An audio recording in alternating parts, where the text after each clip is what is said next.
everyone! Today, gagawa tayo ng atay balon-balunan. Adobo. Adobo, atay balon-balunan. Mga loves, wait lang. Ayan, gagamit tayo ng olive oil.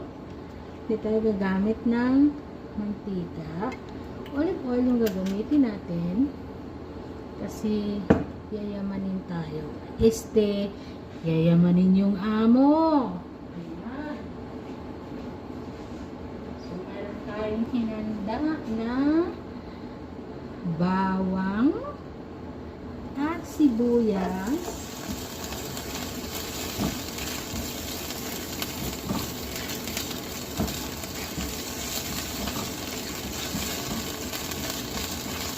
Ayan mga lads.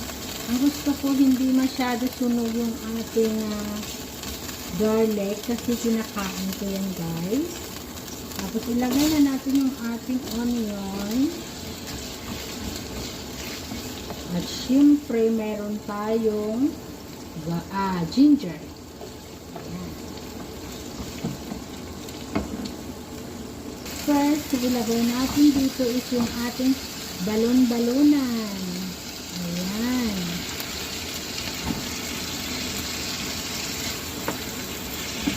Mamaya na yung ating atay. Natin siya ng chicken cubes.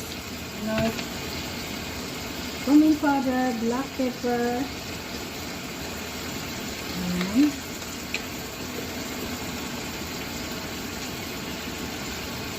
Lagyan natin siya ng laurel leaves. Yung laurel natin is maliliit na. Ayan.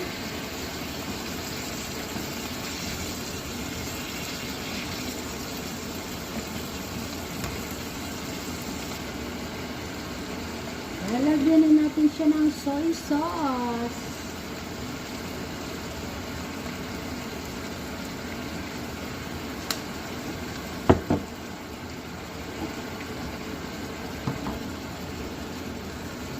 Ayan, takpan muna natin. Lagyan natin ng lagyan natin ng konting water para maluto yung ating balon-balunan kasi diba matigas siya. So, ayan. So, takpan. Takpan.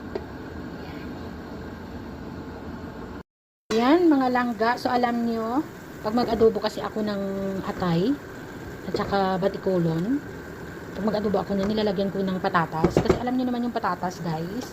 Sabi nga